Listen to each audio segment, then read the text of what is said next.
and they were hitting our base, like our small little base. There were rockets that were landing in our fire base. We had one that destroyed one of our fueling points. And as I was about to get off the roof, a 107 came over me and my Charlie and hit the fuel point, and almost.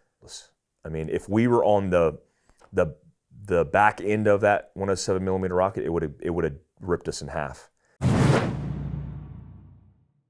Did you have an engagement other than base defense, or like getting rocketed or the base getting attacked? Did you have any engagements outside of the fire base? We had a few with them. Yeah, we had a few significant events happen. We got in a little tick in the Cocha Valley, little gunfight. We brought in A-10s. We brought in the Marines. We lost MH-47. It was shot down, or not shot down. It was crashed down. It had a catastrophic failure and crashed. So whatever, $100 million helicopter, MH-47. The battalion commander for 160th was on that bird. So it was a big operation. And so we didn't get in engagements. Most of our actions, most of our activity was in the fire base, getting shot at, getting rocketed, and then responding to those rockets and responding to those attacks. How was, because base engagements are a hell of a lot different than outside of it when you're on a mission. Yeah. A lot, base defense is usually it's pretty locked down to a T and everybody knows exactly what they're doing.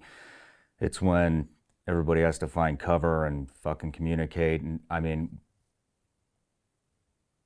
we don't have to go into details on that, but when you got back, were you impressed with how they performed? And it's always a shit show, when you get contacted outside of the base. So were you impressed with their performance? Yeah, I didn't have a problem with my guys' performances. They did well, typically all the time. Operating through language barriers, that's another story. The lulls in time. There was a whole bunch of logistical things also.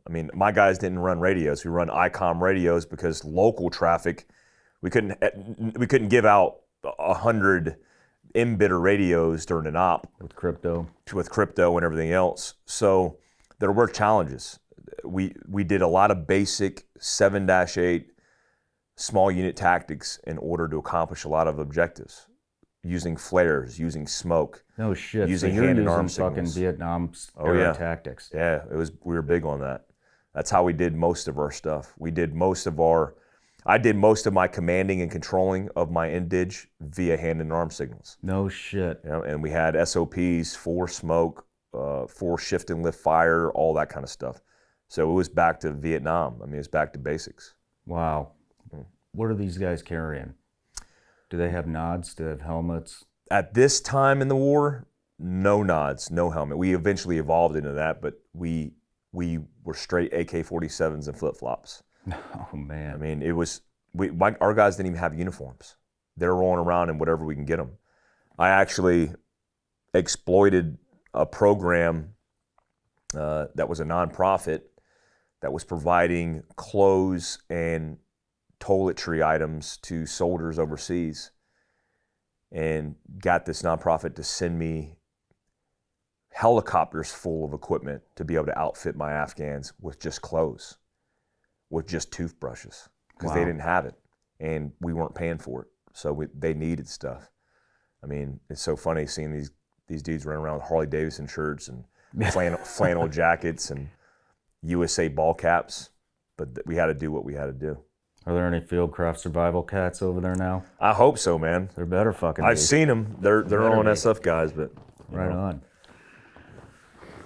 What would you say one of your first lessons learned after your first combat deployment, maybe your first engagement, maybe his first base defense? I don't know. What was the first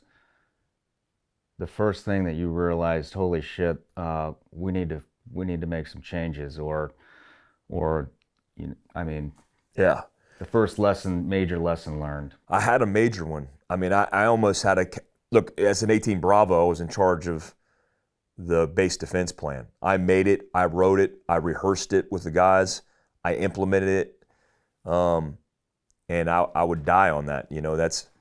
So it was a huge responsibility, and I fucked it up from the get-go. I had senior guys that had been to war prior to that. When I was in the Q course, they were doing invasions of Iraq and Afghanistan. We had guys on my own company that were killed the trip prior in Afghanistan. So we were vetted, we had a good detachment. They let me run with a base defense plan, and I did it, and made a lot of mistakes. I fucked a lot of stuff up. One thing that I distinctly remember was I had a base defense plan to be prepared for an indirect attack that turned into a direct or more complex attack, because that's how you do it, right? You prep the objective, you get everybody's heads down, and then you do a direct assault and get inside the fire base and start killing people from the bad guy's perspective.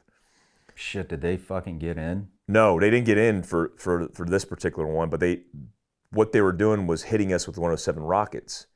When 107 millimeter rockets air stabilize themselves, so they have basically a mechanism to stabilize their trajectory. So they won't go ass over end and just frap into the rocks. They'll stabilize, and it will send it on a trajectory, and you could aim them off of a rock. It got shot, it got aimed, and those things, they have hundreds of meters of kill radius on the back end of those 107 millimeter rockets. And they were hitting our base, like our small little base. There were rockets that were landing in our fire base. We had one that destroyed one of our fueling points. I had an SOP to get my guys out of their bunks, get their kit on, and get on the rooftops to defend against a direct assault. Well, the problem is, and I didn't learn this until the hard way, is you get up on top of a rooftop when a 107 millimeter rocket's coming in, you are putting your guys' lives at risk. And I got to a rooftop with my 18 Charlie. I was engaging the point of origin, which I saw where the rockets were landed, with a 240 Bravo. I couldn't even affect that area. Was thinking about traversing a 120 mortar. And as I was about to get off the roof, a 107 came over me and my Charlie and hit the fuel point and almost killed us. If we were on the back end of that 107 millimeter rocket, it would have ripped us in half. And they were known for killing people because the shrapnel and everything else is devastating.